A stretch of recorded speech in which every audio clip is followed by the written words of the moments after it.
Evam Kansa Chanuramardanam Devaki Paramanandam Krishnam Vande Jagadguru.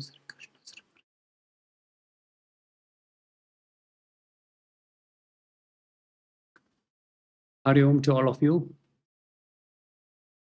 So these 18 chapters of the Gita, if you notice, is a journey from chapter 1 to chapter 18.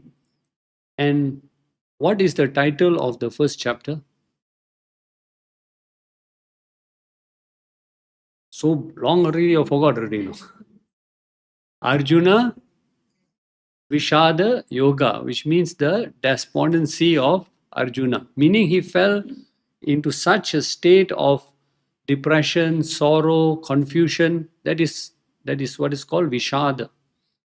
And from that state of Vishada, the lowest point where a human being can fall, step by step by step, when he surrendered to Krishna, slowly Krishna brought him out of his confusion and brought him to the highest level, to chapter 18. What is the title of chapter 18? The liberation through renunciation. So from depression, confusion, chapter 1, you come to liberation through renunciation. And that is the message of the Gita. How do we arise from the depths of our sorrow, confusion, and rise up to liberation? Okay. So even other scriptures also, they support the same concept of going from confusion to liberation. Even if you look at Ramayana, it is not just a story or historical fact. It is known as a itihasa.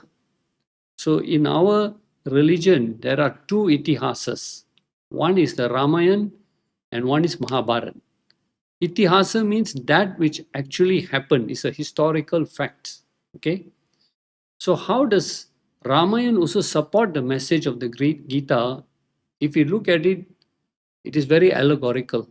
For example, who is Sita? In this role of Ramayana, it is said that Sita represents our Jivatma, our individual soul. Okay?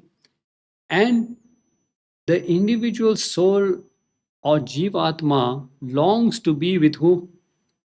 Paramatma. It longs to merge with Paramatma. But just like Sita is a prisoner in Lanka, therefore you can understand what does Lanka now represent.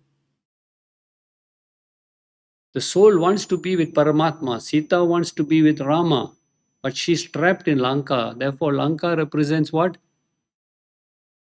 She's a prisoner in Lanka. So, the soul is the prisoner in this body. So, Lanka represents the body. Okay? And on top of that, not only is the soul trapped in this body or a prisoner of this body, what are the obstacles for the soul to reach Paramatma, for Sita to merge with Rama?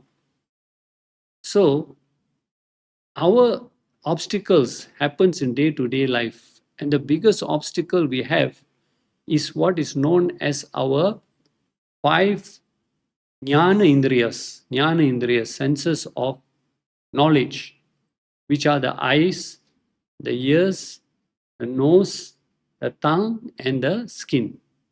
So these are the 5 what is known as jnana indriyas, senses of knowledge, because they bring experiences from the outside world to our mind. So they are called jnana indriyas. Then we have 5 karmindriyas, organs of action, how we respond back to the world. And that is our hands, our feet, our vocal cords, organ of excretion, organ of reproduction. So these 10 actually are a barrier to us if we do not know how to discipline them. 10. So example, I'll give you just a simple example which I've given before. Now you're sitting here, you're listening to a spiritual talk. But supposing there is some nice food being offered, being cooked. Now what happens to your sense of smell? It gets pulled away in that direction. And then what happens to your mind? Is your mind here or there? It's there. Now it is thinking about the food. What time will the food be served? When will this fellow stop talking so we can, we can eat? Right? So that means the senses, if they are not disciplined, and Krishna warns us about the senses throughout the Gita. Throughout the Gita, he warns us, if you don't discipline your senses, it will be your mind that is pulled away. And when your mind and concentration is pulled away, you lose that, what we call that effort to go on the spiritual path. Okay. Now, in this case of Ramayana, who is the obstacle now? So very easy. You should know 10 senses. What represents 10 in Ramayana? Huh? Ravan with the 10 heads. That represents our 10 senses. So that is what is trapping Sita in Lanka, and that is what is trapping our soul in this body, which is preventing us from going on to the spiritual path. Okay. So now that is not enough. That what we call now, how are we going to merge? So okay, we know what are the obstacles now. The body is the obstacle, the senses are the obstacle, but how are we going to therefore merge the soul with the super soul, the Atma with the Paramatma? So what is the message of the Gita and all the scriptures? You need a guru to enlighten you on the words of the scriptures, so that your journey to Paramatma is made more simple. So the guru is there to provide us for the direction how to merge with the Supreme Being. So again, if you look back at Ramayana, who is it that came to comfort Ma Sita that yes, God is there, Rama is there, he's coming for you? Hanuman. So Hanuman represents the guru in our lives, who shows us the way and assures us, yes, God is there. If you follow the right procedure, God will come and be one with you and save you. So Ramayana is a very allegorical depiction of our whole journey of the Gita also. Okay. And it teaches us 4 very important lessons of Vedanta. In fact, in Ramayana is mentioned in one portion that there is a Vedantic teaching. So Vedanta, which is Bhagavad Gita, which is Upanishads, gives us 4 very important lessons. And what are the lessons? 1, what is the nature of God? We must know, because we are going to merge with that Supreme Being. We must know, first of all, what is the nature of God. And in Bhagavad Gita, this nature of God is very properly explained in chapters 7 to 12. God introduces himself in chapter 7 to 12 and tells us about his nature. Okay, so first topic is, what is the nature of God? Number 2, what is the nature of Jiva, the individual soul? And this is explained in the Gita, chapters 1 to 6. So 1 to 6 is everything about ourselves, our soul, and the journey of the soul. Third topic is, now you know about the Jiva and you know about Paramatma. So obviously the third topic is, how can the Jiva merge with the Paramatma? What is the process? What is the sadhana that the soul can merge with the Supreme Soul or the Super Soul? And the final 4th topic is that when the soul merges with the Supreme Soul, what is the result? What will be that experience? What will be that joy or happiness that you experience? So these last 2 topics, 3 and 4, how does the soul merge with the Supreme Soul? And what is the result when the Jiva merges with the Paramatma? That is explained in chapter 13 to 18. Okay, so the whole journey, the Vedantic teachings are all contained in a nutshell in these 700 verses of Bhagavad Gita. Everything is very clearly explained there. Okay, so we have to understand these 4 topics, and we have covered most of it. Now we are in the final topic. How does the Jiva or the Atma merge with the Paramatma, and what is that result will which will happen when the Jivatma merges with the Paramatma. Okay, now we have come that far now. Okay, now what we have covered so far in chapter 18, and don't forget again, chapter 18 is a summary of all the past 17 chapters of the Gita. So everything is summarized in chapter 18. So what does Krishna want to explain in chapter 18? He wants to talk about the path of Tyaga or renunciation. You remember, Arjuna asked, what is Tyaga? What is Sannyasa? So, Tyaga is nothing else but Karma Yoga, which I told you last week. Tyaga and Karma Yoga are one and the same. It's only different technical terminology is used. Okay, so don't get confused. And therefore, for us to practice Tyaga or Karma Yoga, Krishna says there are 6 topics that you must be mindful. If you are a master of these 6 topics, your journey in the path of Karma Yoga will be very smooth. And what are the 6 topics? First topic is Jnanam. What is the right knowledge we need? To proceed on this journey, we need the right knowledge. So, Jnanam is very important. Second, Karma. What is the right action I have to do to proceed on this journey? I have the knowledge, but I have to put that knowledge into action. So, Karma is the second topic. Third, Karta. What type of doer should I be? What should be my attitude on the spiritual path? The Karta. Fourth topic, Buddhi. I must have the right intellect. We will come to that topic today, Buddhi. What is the right intellect? Fifth, dṛti. Dṛti means I must have the right perseverance. I must have the right commitment or dedication on the spiritual path. I will meet many challenges. I must not give up. So how do I be firm on the spiritual path? Okay.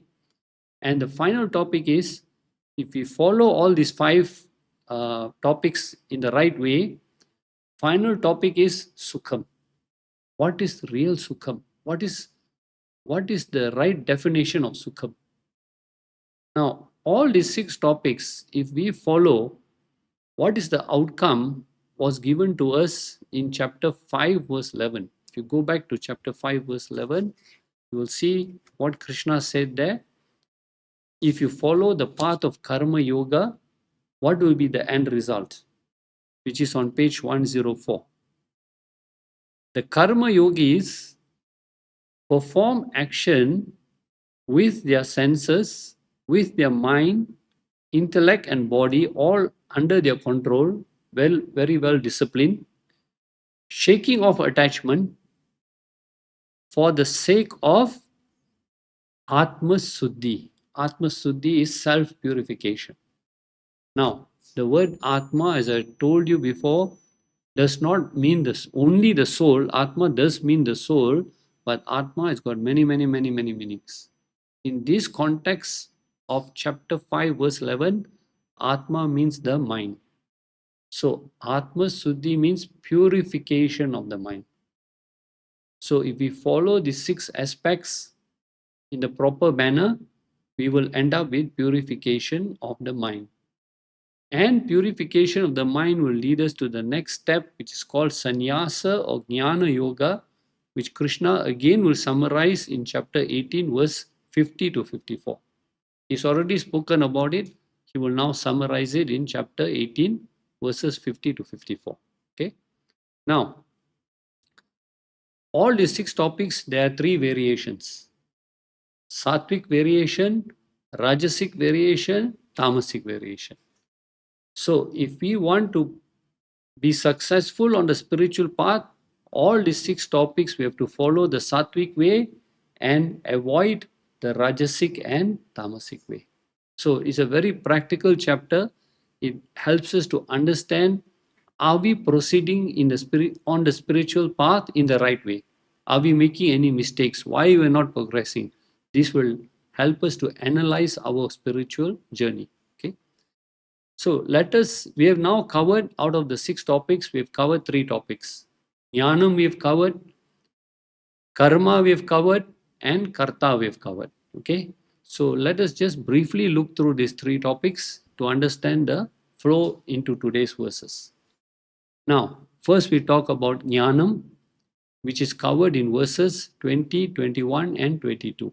The three types of jnanam. Okay. Now, just think,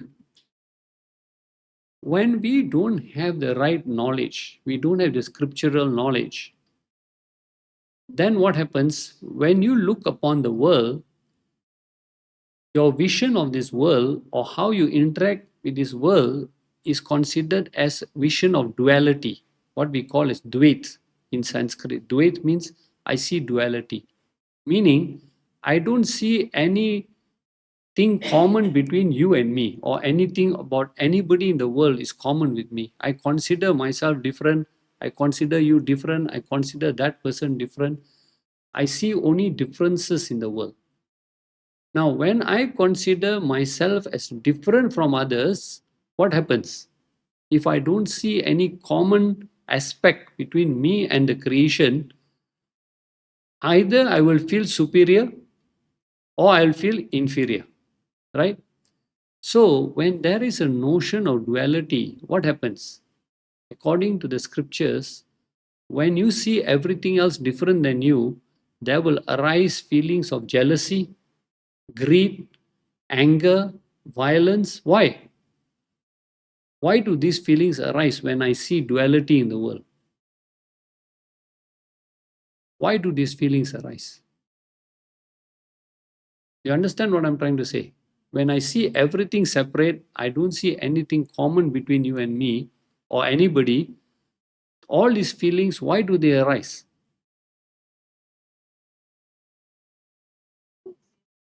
Desires? Desires to be the same. Okay, in a way you're right, but let's take it the other way.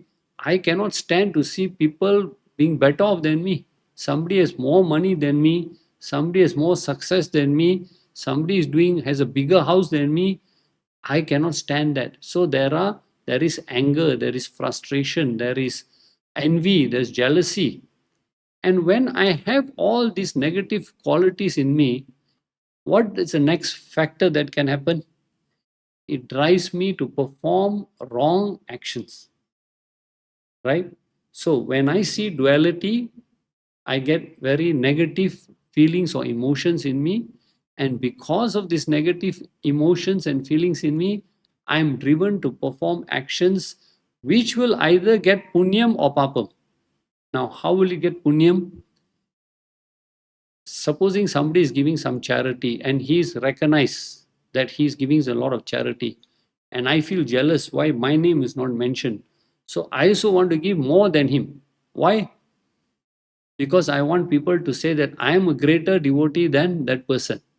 So when I give charity, dhanam, that is a good act, but because I'm giving with ego, there is punyam which I have to come back again and what you call exhaust that punyam. So every action which is done with ego, there is punyam and there is papam also. And because of this punyam and papam, what happens next? Huh? Punarapi jananam, punarapi maranam, and you're trapped in this cycle. So you can see how duality, my knowledge, if it is duality, how it creates problems. Now, what is the opposite of that? When I see oneness in the whole creation, when I see oneness in the whole creation, I don't have all these negative feelings. But what happens? When I see oneness in this creation, there arises in me love, compassion, humility, non-violence, attitude to help others, because I see that oneness in creation. And when all these positive qualities arise in me, all my actions will be pure or impure? Pure or impure?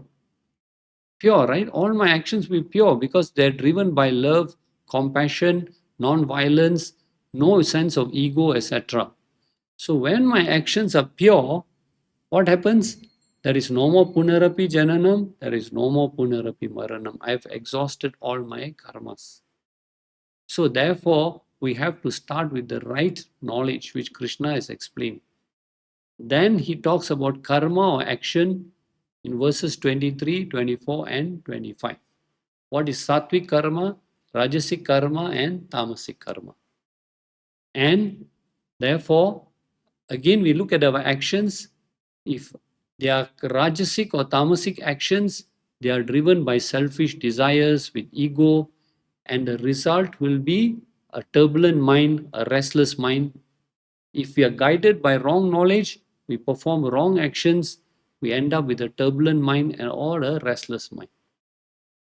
And if we have right knowledge, we perform all our actions with that vision of oneness, then all our actions are surrendered to the Lord with the attitude of Ishvara Arpanam, Ishvara Prasadam.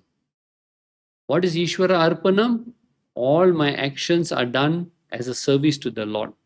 Every action I can convert into worship, into prayer. When I consider, I invoke God in my mind and I perform all my actions, considering my actions as a service to the Lord. So they become Ishvara Arpanam. And my attitude to whatever result happens, whether positive or negative, it is Ishvara Prasadam. It is coming from the Lord, it is Prasad. So whether it is positive, I accept. Whether it is negative, I accept also. So that is explained to us in 23, 24, and 25. Then he talks about the karta or the doer, the third topic, in verses 26, 27, and 28. Sattvic karta, Rajasic karta, Tamasic karta. So who is a Rajasic karta? He is always filled with impure thoughts, jealousy, desires, extreme selfish desires. He is swayed by raga dvesha, likes and dislikes, they sway him. And the tamasic person is always stubborn, doesn't want to listen to anybody, doesn't want to take anybody's advice, and always procrastinating in his work. But what about a sattvic karta? A sattvic karta, Krishna says, is free from attachment, devoid of ego, and when it comes to his work, he has great enthusiasm. He puts full energy, full effort in his work because he does it with the love for God. So everything to him is with full enthusiasm. And he is unaffected by success or failure. He leaves that to the Lord. He surrenders that to the Lord. So now the three topics he has covered. Now today we will look at the three more topics, buddhi, dṛti, and sukha. Okay. So now we come to verse number 29. Okay. So verse number 29, the Lord says, he addresses Arjuna as Dhananjaya. So Dhananjaya means winner of wealth. That is one of the names of Arjuna, Dhananjaya. And every time when Krishna uses a different name to address Arjuna, Arjuna also uses different names to address Krishna. It is not simply they are just using any words. There is a context in that particular verse.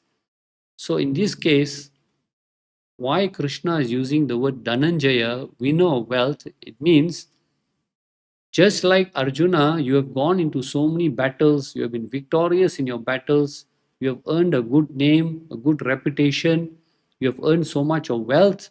In the same way, you can also gain victory on the spiritual path if you follow my teachings. That is what Krishna is telling him.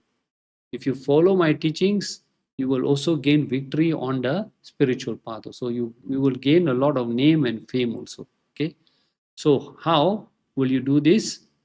And Krishna again uses another very important word in this verse 29. He says, Srunu. Srunu means listen, be alert, pay attention. Because why? When he wants to stress a very important point, he keeps on using this word Srunu. So to catch back the attention of Arjuna again, okay? Listen very carefully and pay attention, okay? So what is he going to talk about? Now he's introducing the topic. He's saying, I'm going to speak to you about the Vedam. Vedam means classification. Why classification? Because there are three types of what I'm going to discuss about. There is a Sattvic classification, Rajasic, and Tamasic.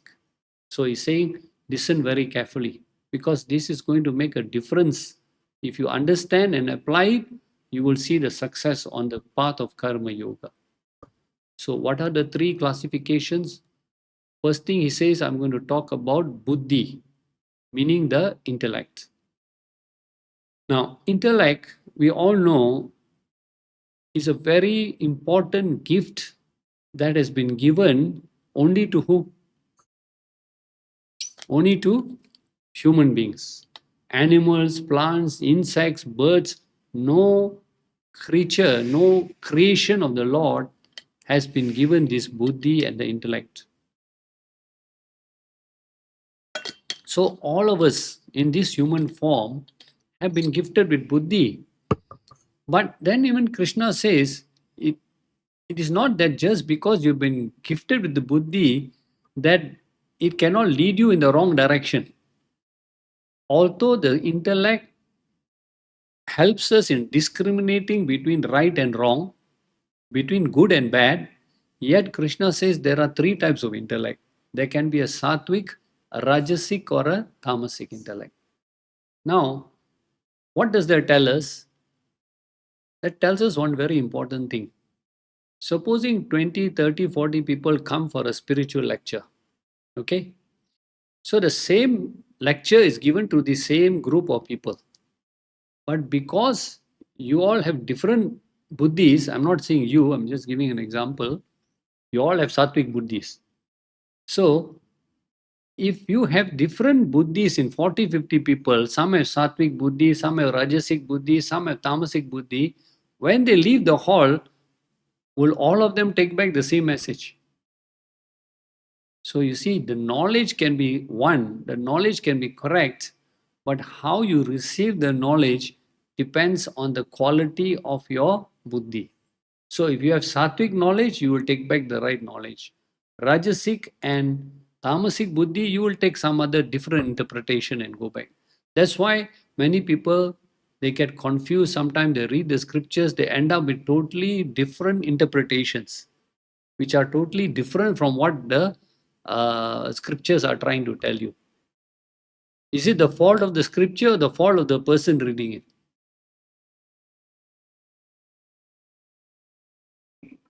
So definitely it's how we can interpret that, and that depends on our buddhi. So three types of buddhi also: Sattvic, Rajasic, Tamasic. Next thing that Krishna says, which has also got three divisions, three Vedams, which is dṛti or fortitude. Okay, and that also is very important, because supposing I have the knowledge, I have the right buddhi, I've understood the knowledge, but I don't apply it because I don't have that what you call fortitude. I don't have that commitment. And when challenges come, I'm unable to meet those challenges and I just give up the spiritual path. So doesn't mean that even if you are equipped with the right knowledge, but you must also have dṛti, you must have commitment, discipline, forbearance to to meet all the different challenges, overcome the challenges, and not give up on your spiritual path. Okay, so dṛti also Krishna says I will talk about. Okay, so two topics he says. And what about this buddhi and dṛti? He says, eva, indeed, these two, they are trividam, they are of three types. And he says the three classifications are based on gunataha, based on the three gunas: Sattvic, Rajasic, and Tamasic. Okay. So now he says, I'm going to prokchamanam, I'm going to declare, I'm going to explain it to you. And how am I going to explain to you? Because these are two very important topics. That's why I've used the word srunu, to make you wake up, to make you pay attention. He says, I'm going to explain in asesena. Asesena means very elaborately in detail. I'm going to explain to you. Okay, not just briefly, but in detail. And on top of that, I'm going to explain to you pritaktvaena. So two words is used here. Asesena, pritaktvaena. Asesena means very elaborately in detail. Pritaktvaena means individually I will talk to you about it. That means I'm not just going to generalize the whole thing. I'll tell you about Sattvic, I'll tell you about Rajasic, I'll tell you about Tamasic, all separately I'll tell you and explain to you. Okay, very clear. Okay. So, the thing is, we must understand, once we understand all the 6 topics and apply it, our ultimate goal, we have 2 choices. You see, on the spiritual path or even the worldly path, we have 2 choices. One is called Shreyas, Shreyas, Shreyas. Okay, and the opposite of Shreyas is called Preyas, Preyas, Preyas. So you have Shreyas and you have Preyas. Now, what is the difference? First thing first, it is human nature that whenever we perform any actions or we start anything, we want quick and instant results, right? Right? Nobody wants to wait. Everybody wants quick and instant results. Okay. So some people come for few Gita classes and then they ask why we cannot get moksha.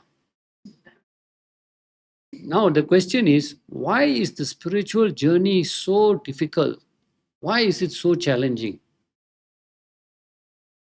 We want quick results, we want instant results, but we start on the spiritual journey, we find it very difficult, very challenging. Why is that? Have you ever thought about it? Why do you find it so challenging? Why do you find it so difficult? In fact, Bhagavad Gita has got how many verses? 700 verses. And you tell people read Bhagavad Gita, they say, "Ayo, 700 verses, how to read?" 700 verses also they don't want to read. So they tell me, they ask me, they say, brother, can you just condense everything into just simplified? Give me just a simple message of Gita. So what is the most simplified message I can give you of the Gita? You don't want to read 700 verses. What is the most simplified message I can give you? Huh? Sorry, what did you say? Huh? Forget it. No, the most simplified message I can give you is take the first word of the Gita, which is, what is the first word of the Gita? Chapter 1, verse 1. Dharma. And take the last word of the Gita, chapter 18, verse 78. Last word is what? Mama. Take Dharma, Mama, which means my Dharma, which means my duty. That is the shortest message I can give you. They're not enough, they're not happy. Then they ask, but brother, what is Dharma, Mama? Then what else? What else can I tell them? Come for Gita class. How to explain Dharma, Mama now in such a short while? So we all want quick result. But why is the spiritual part so challenging? We mustn't forget that we have journeyed through so many different life forms, isn't it? We have journeyed, and we have picked up so much of wrong notions, wrong ideas, wrong knowledge. And now you decide, I want to go on the spiritual path. Can you imagine how much of dirt you have to wash away first? How much of wrong thoughts, ignorance, wrong thinking, all this. So that's why when we try to train our mind to be disciplined, to go on the spiritual path, first we have to deal with all the garbage and the rubbish that we have been carrying with us for so many lifetimes. That is going to take time to wash away. So that's why the scriptures tell us you have 2 choices. You have the Shreyas path and the Preyas path. Now, what is the difference? And the Katha Upanishads talks about these 2 parts. Okay, Shreyas is something you do for long-term gain, long-term. So Shreyas is long-term. It is a righteous path. It is a correct path. It's the path of Dharma. So you must have patience if you want that outcome, right? It is going to take time to see the result. That is part of Shreyas. Opposite to Shreyas is Preyas, which means instant pleasures, immediate results, right? So example is, you are leaving your house now, you are coming for Gita class. Are you looking for Shreyas or Preyas? Shreyas, right? Because you know that I'm going to go there, but I'm not going to get immediate enlightenment. It's going to take some time. There are obstacles I have to meet, but I want to go on that journey. But when you're prepared to leave the house, suddenly your good friend calls and says, "Where are you going?" "I'm going for Gita class." "Hey, come lah, come to Coffee Bean. I'll treat you for coffee and cake." What is that? Shreyas or Preyas? Prayers. Now you have got a challenge now.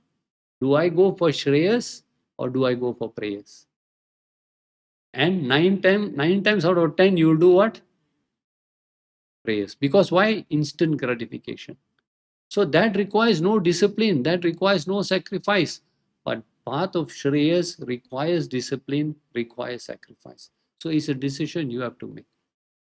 And the same thing Arjuna asked or told to Krishna in chapter 2, verse 7, when he surrendered to Krishna. That is a very beautiful verse.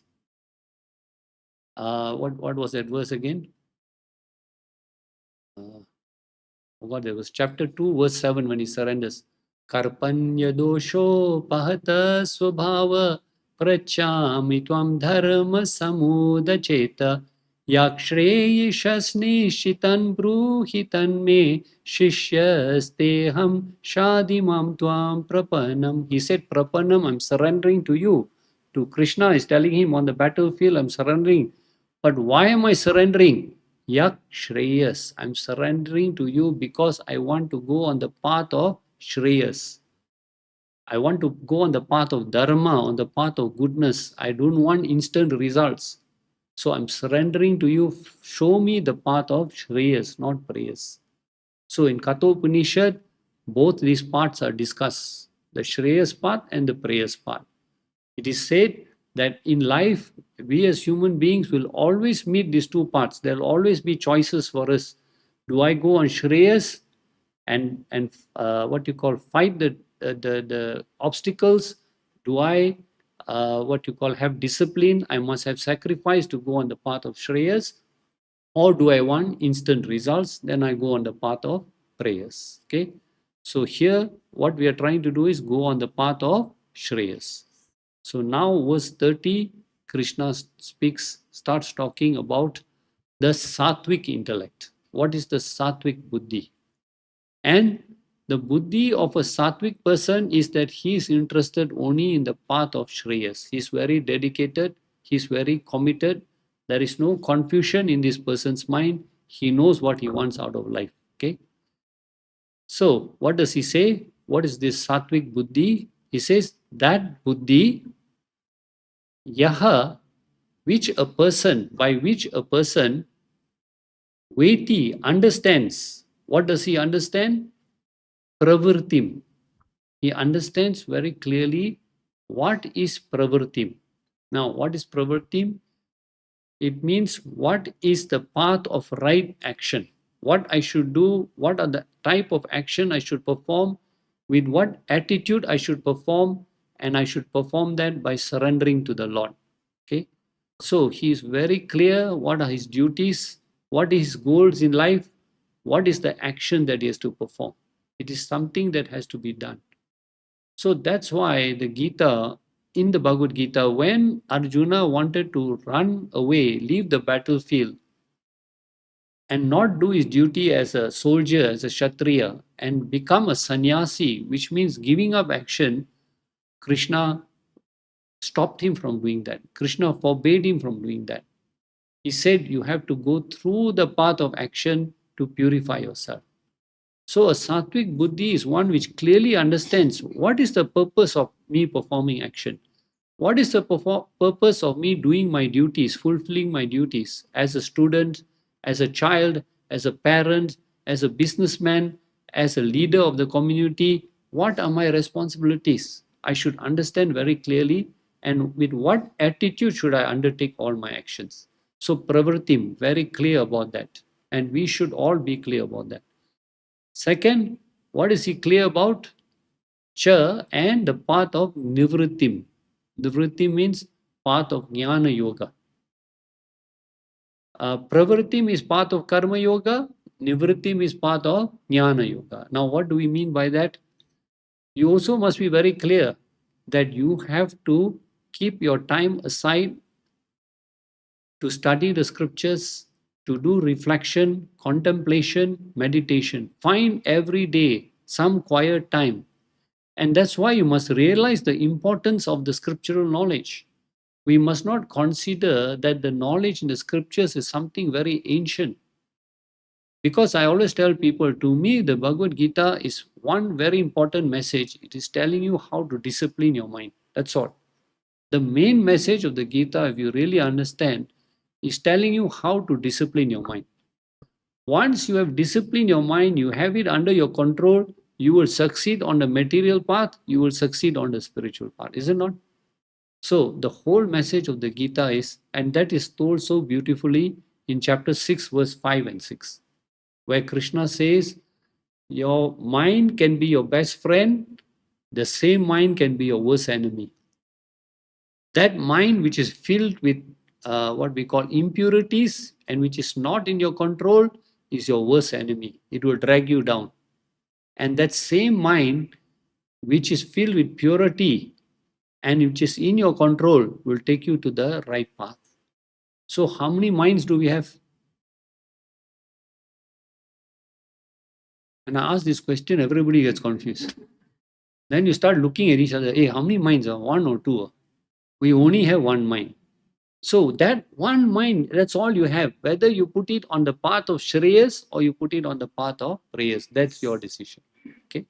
So you must know what are the actions I have to do, what are the duties, what are my responsibilities. I cannot give up those. And not only not give up, but I must do it with enthusiasm, not grudgingly, grumbling about it and all that. I have to do it. I understand the purpose of doing it because it is going to give me chitta shuddhi. It is going to purify my mind. So, path of pravritim. At the same time, I understand path of nivritim. I must also dedicate my time to study the scriptures, to do contemplation, meditation, reflection. I must keep time aside for that. So a sattvic buddhi is very clear about these two parts: path of action, path of renunciation. Okay. What else is the sattvic buddhi very clear, very able to differentiate? He says, what is karya? Very clear on karya. Karya means two very important things we have to know. We have to be very focused on two types of karmas.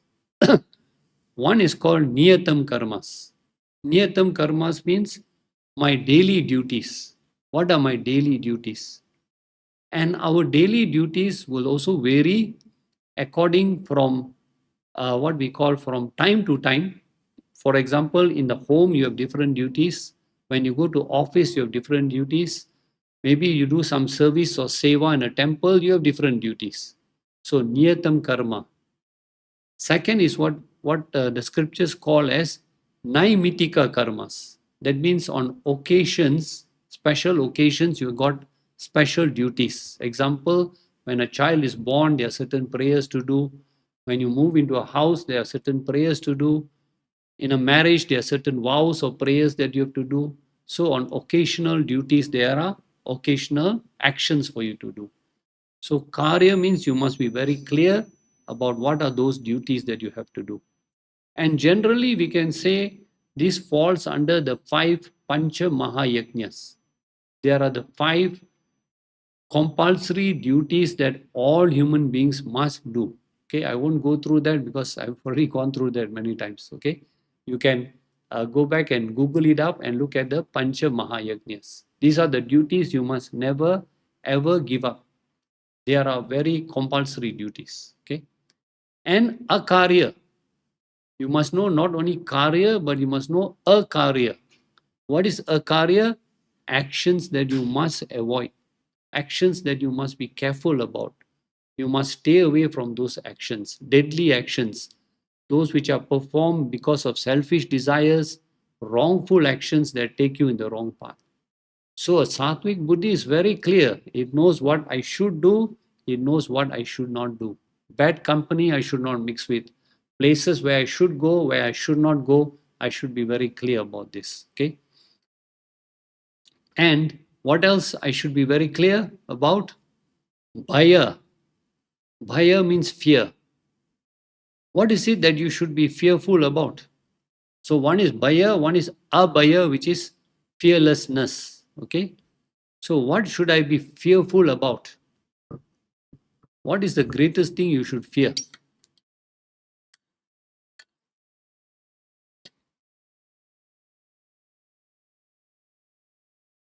Sorry? Karma, is it? You said karma? Karma. What should you fear about karma? When you say karma, you're talking about wrong action or right actions? Wrong action. Okay, yeah, you can look at it that way. You should be always fearful about doing something wrong, true. But the biggest thing that you should be always watchful about is your ego. Ego is the most powerful thing that can take us in the wrong direction. So, what you should be fearful about is your ego. Wrong desires, selfish desires, we always be very fearful and be on guard about this also. And also your attachments again due to ego. Everything comes back to ego. Okay. And what should you be abhaya? What should you be fearlessness about? You should be fearlessness about going on the spiritual path, meeting all those challenges, overcoming all those difficulties. You must have that fearlessness attitude also. Okay. And here, that's why we must not ever compare our lives with other people who are doing something, supposing they are doing something wrong, but they seem to be prospering, they seem to be very happy, they seem to be very successful. We cannot go and compare our lives with that. So a Sattvic buddhi is very clear. I know what is right, I know what is wrong. I don't have to look at the lives of other people to determine this. So fear and fearlessness also. Okay. And we therefore, when we say we have to stay away from certain, if you see the wrong type of company, you should stay away from them. You know the places where you shouldn't go, you should stay away from them. So that is something you have to be very careful about. Okay. Now, Adi Shankaracharya gave a very beautiful example. He said, he's talked about fear and fearlessness. He said, just like if you have to go through a jungle or a forest, what should you be fearful about? When you know you have to make a shortcut through a jungle or a forest, what have you got to be fearful about? Animals or insects or being attacked by, by the ferocious animals. So he says the world is like a jungle, it's like a forest. When you're walking through the world, there are so many attractions and distractions. So this is what you got to be fearful about. Just like if you were to walk through a forest and face, you be always very careful about these dangerous animals and all that. Same way he said the world also is like a jungle or a forest. When you encounter, when you go into a jungle and into a world, there are many attractions and distractions, and this is what you got to be fearful about. Okay. It does not mean that you will be a recluse at the same time, that I sit in the house, I don't want to go out so that nothing will tempt me. No. You have to have that inner strength, that inner aptitude to be able to handle all this. Okay. So what else is Sattvic intellect very clear about? What is bandham? What is going to cause my bondage? What type of actions will cause my bondage? Actions driven by greed, selfishness, ego, envy, jealousy, lust, that will cause my bondage. So again, a Sattvic intellect is very clear. What are the actions that will cause my bondage? And at the same time, what are the actions that will cause my moksha, which will give me liberation, which will get me out of this bondage? Obviously, those are the selfless actions. Actions which are driven by compassion, by love, by humility, by non-violence, etc. also. Okay. So, this is what is called a Sattvic intellect. Okay. Now, the next verse, Krishna is going to talk about a Rajasic intellect. What is the Rajasic intellect? Okay. So that is verse 31. He says the Rajasic intellect is that which Prajananti, it understands, it knows also. Rajasic intellect is not a dull intellect. It understands. But unfortunately, ayathavat eva, it understands everything wrongfully. So why a Rajasic intellect, which is filled with what we call greed, anger, jealousy, lust, etc., selfishness, is always in a state of confusion and doubts. Okay, so everything, it lacks spiritual knowledge. Now, when the Rajasic intellect lacks spiritual knowledge, so everything that, as I said, you have a Sattvic, Rajasic, Tamasic person come and listen to a spiritual lecture, all three will go back with different conclusions. So a Rajasic intellect is also that which understands things but wrongly. Okay. And you think, if you think carefully, among the four Purusharthas, what are the four Purusharthas? Dharma, Kama, Artha, Moksha. Among these four factors, which one do you think will be the Rajasic intellect will be the most confused about? Kama, no problem. You know how to satisfy all his desires. Artha, no problem. He knows how to accumulate as much possessions as he wants. What will be his confusion always be on? Dharma and moksha. What is right conduct and how to attain moksha? So the confusion is always there about dharma and moksha. So here he says that confusion is on what is dharma and adharma. What is dharma, righteous conduct? What is adharma, what is wrong conduct? Right? What is positive, what is negative? And one of the most classic examples of confusion is Arjuna's confusion on the battlefield when he thought or when he said to Krishna, the act of killing on the battlefield, which is the obligatory duty of a soldier. Can a soldier do his duty on the battlefield without killing?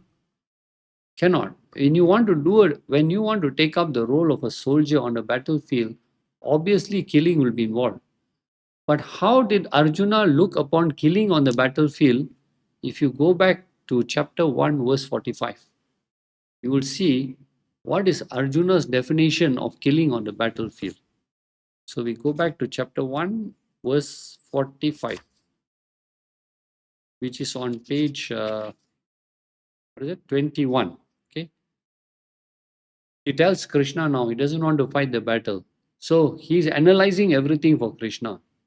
So he tells Krishna, Alice, what a great sin we are going to commit by slaying our own people for the greed and or pleasure of the kingdom. So he looks upon his duty, which requires him to protect dharma, and to protect dharma he has to kill, but he looks upon it as sin. But then, what does Krishna tell him in chapter 2, verse 33? He tells him the opposite. Go to chapter 2, verse 33. Page 39. Arjuna says killing is a sin.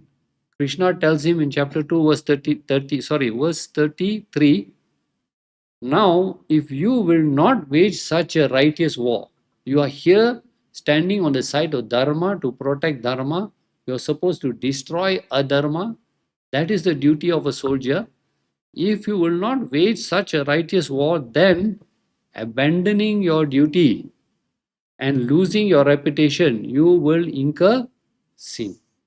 So you see, he challenges everything that Arjuna tells him, he challenges point for point. You say killing is a sin because you're looking at things in the wrong way. But Krishna says, no. In your case, in that specific situation, if you don't kill and you run away from the battlefield, that is called sin also. And again, all this confusion of right duty, wrong duty, you can see in the Mahabharata. Again, if you look at the case of Yudhishthira, even Yudhishthira fell into the same confusion. What happened?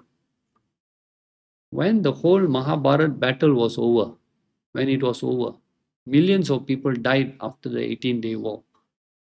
And the whole all these bodies had to be cremated. So they did the cremation rites, and then the Pandavas went back to the kingdom of Hastinapura, and they installed Yudhishthira as the rightful king.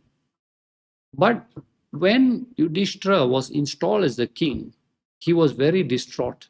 He could not take the idea that so many millions of people had died, his own relatives, his friends, his gurus, all his beloved people who had died. And including, he was very distressed when he found out that Karna, who was his actual real brother, also had died. So he could not accept it. And just like Arjuna, who wanted to run away from the battlefield, Yudhishthira wanted to give up his crown, wanted to give up the throne and go and take sannyas. He also was distraught. So they had to take him to see Bhishma Pita, who still did not die. He was shot by Arjuna. He was shot with arrows by Arjuna on the 10th day of the battle. And Bhishma Pita fell on the bed of arrows. But he lived till the 18th day of the war because he did not want to give up his body at that time. So they took Yudhishthira back to get advice from Bhishma Pita on how is the right way to run the kingdom. And it is Bhishma Pita who got Yudhishthira out of his confusion. He gave him all the right instructions. And with that knowledge, then Yudhishthira went back and started running the kingdom. So confusion can happen at any time to any place, especially when can confusion happen to our intellect? When the wrong tendencies take over. Anger, greed, jealousy, pride, when all these take over, our intellect gets confused. We cannot think clearly. See, that's why anger is known as temporary insanity. You know that? Anger is known as temporary insanity.